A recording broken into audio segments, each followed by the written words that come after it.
groups like this get together quite frequently before announcements like Liberation Day today. And we talk through what the president's decision is, what's the purpose of that decision, and how it's going to be implemented. And then we strategize on how to communicate it to the American people. That communication usually goes through the media. They pick and choose the facts they want to focus on and the narratives they want to drive. And so we thought we'd do it a little bit differently this time. Take out the media and show the American people what the conversation's like that we normally have.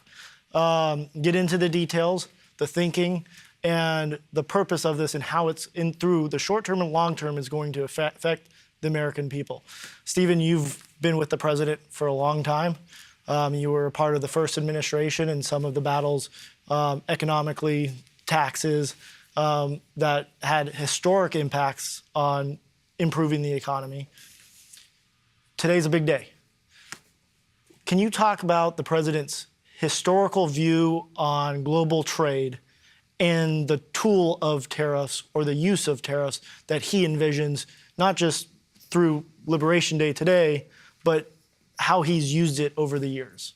Yes. Well, the announcement today is the most significant action on global trade policy that has taken place in our lifetimes. It's not even a close call.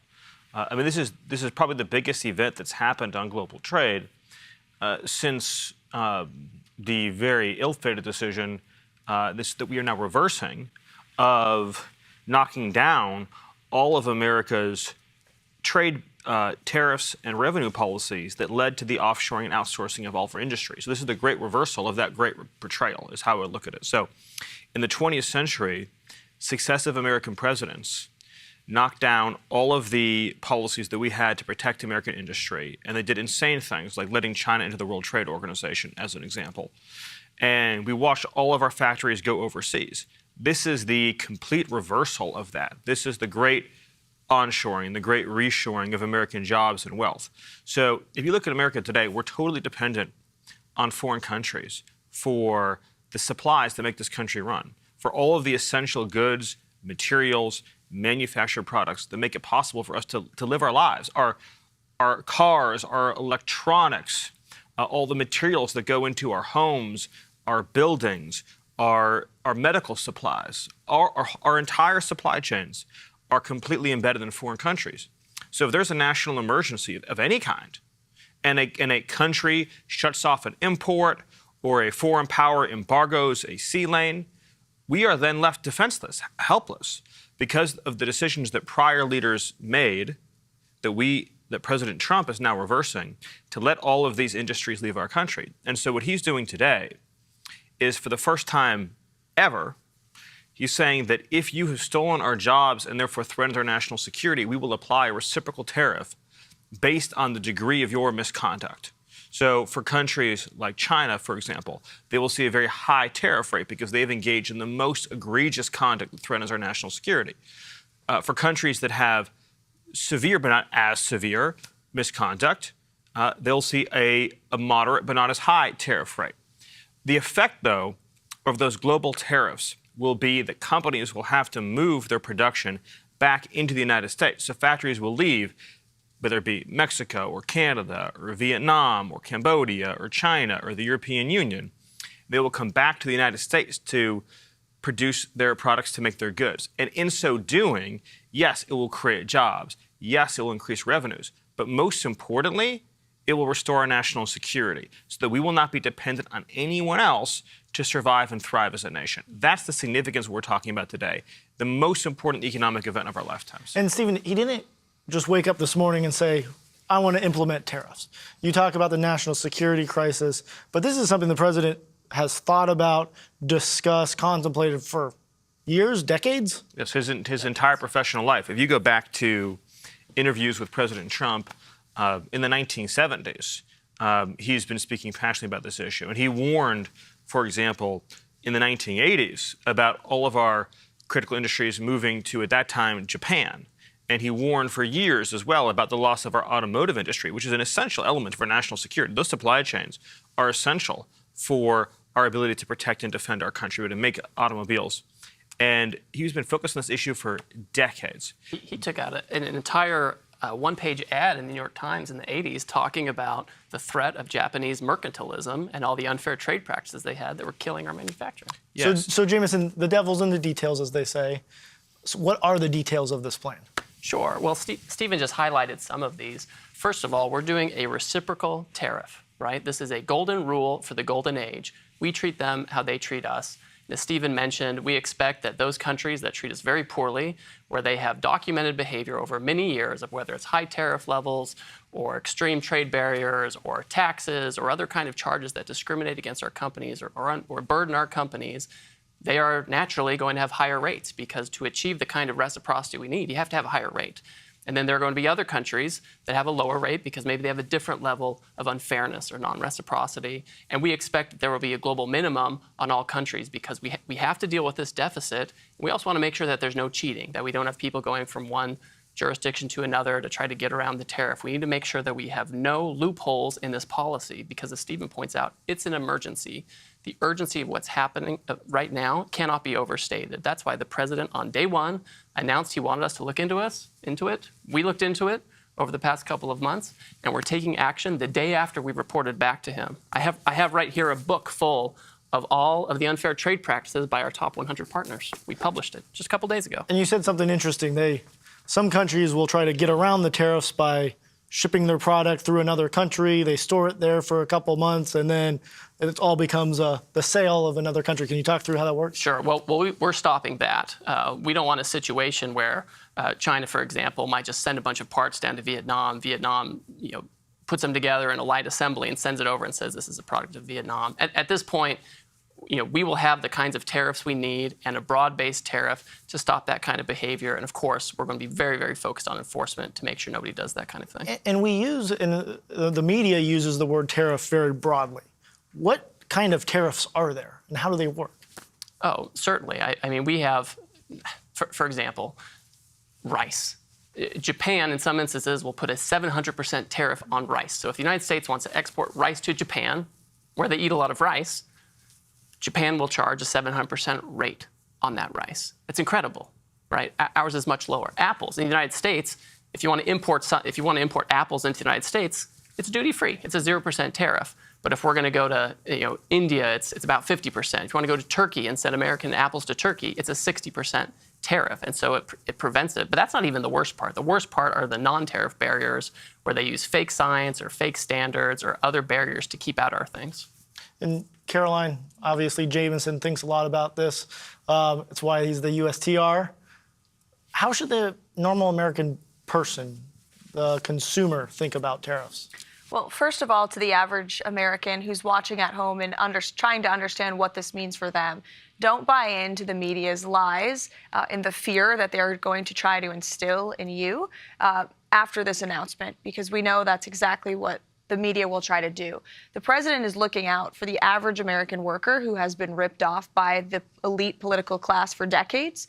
And so what does this tariff policy look like? As Jameson so brilliantly said, it's the golden rule for the golden age of America. We're finally going to be treated we're going to treat other countries the way that we've been treated for too long. The president's going to put American workers first. But what does it look like? Think about your hometown where you grew up, in the heartland, in middle America, factories that have been abandoned, workers who have been put out of jobs, drug-addicted generations of children and of families, because there aren't good industry here at home. There is not good industries here at home in their hometowns. The president wants to restore that prosperity and that wealth, more money in people's pockets. The media will also continue to talk a lot about prices and what this will do to prices. And the American people need to understand that the president will effectively implement these tariffs while also having a whole-of-government approach to bring down the cost of living in this country. There was an inflation nightmare created by the previous administration, and while simultaneously implementing these fair trade practices to put America first,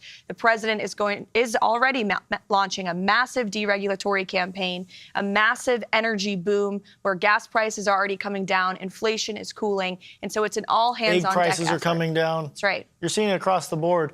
Now, and it's important to understand, and I think, Karoline, you've talked about this a lot, this is decades of failed political leadership. We're not going to get over it or change it without some fundamental reform.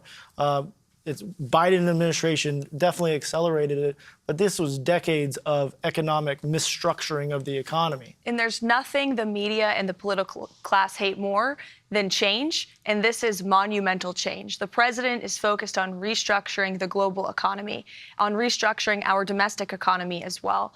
And the politicians in this city have not seen a president who is actually willing to take the steps to implement such change really in modern history.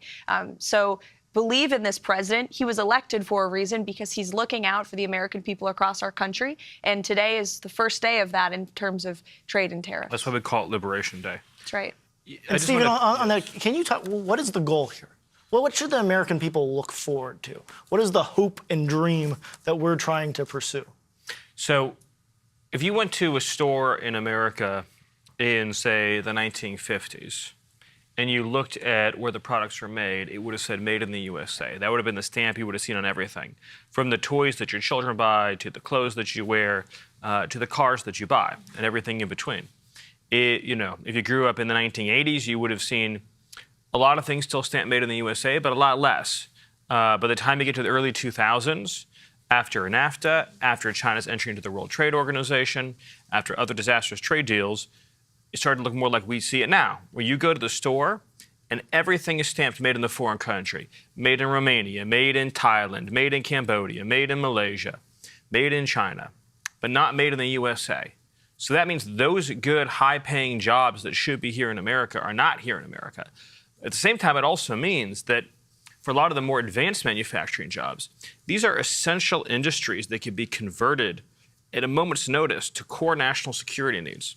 And so when you don't have those factories, you don't have the training and you don't have the workforce to be able to meet our nation's needs in a time of an emergency. So we are outsourcing to other countries the things that we need to keep America safe. The end result of this is going to be far more high-paying manufacturing jobs. These are jobs where you can support a family, you get a retirement plan, you get a pension, you have good health care, you're paid well above what you would consider to be the living wage for these new advanced manufacturing jobs.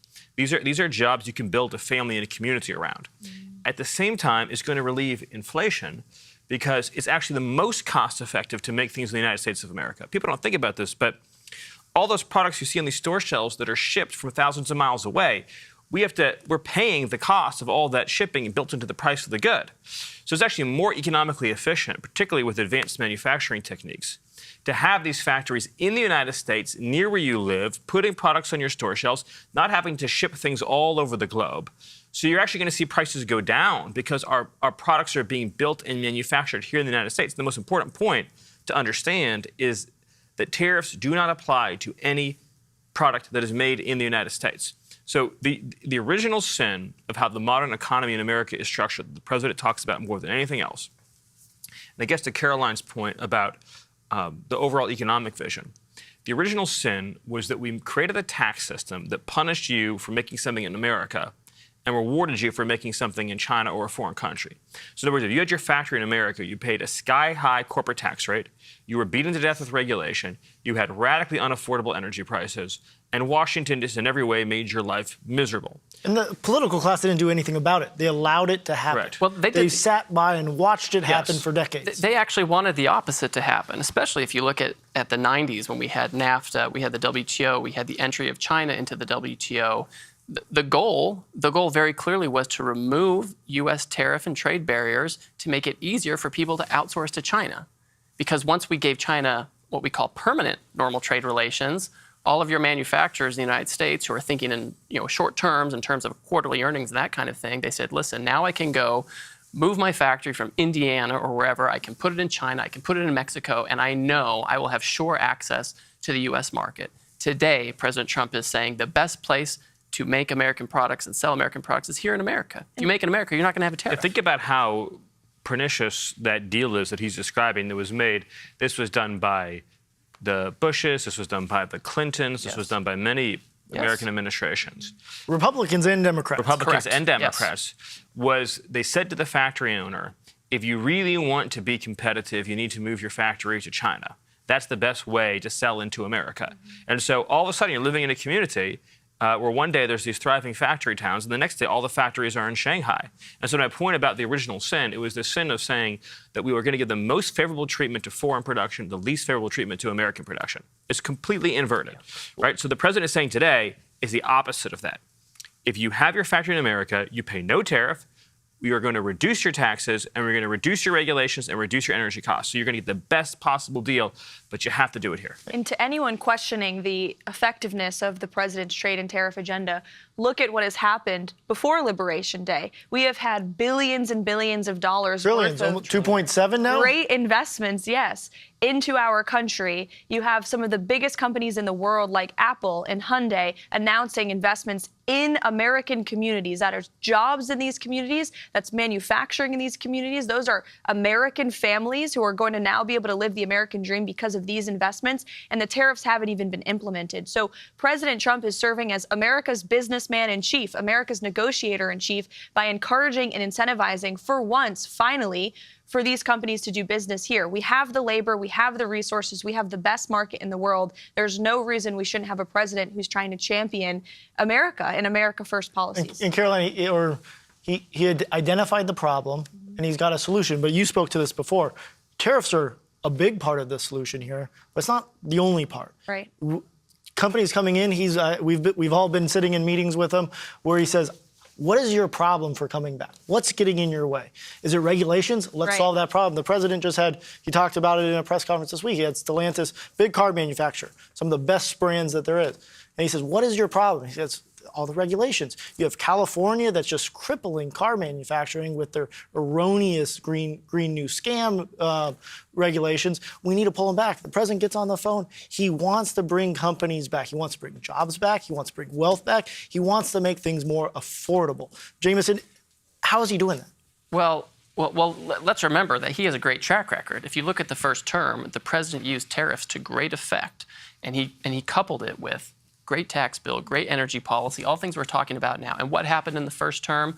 Inflation went down, unemployment went down, real median household income went up for every demographic. I mean, this is incredible. We had manufacturing jobs went up, so we know it can be done. He's already done it before.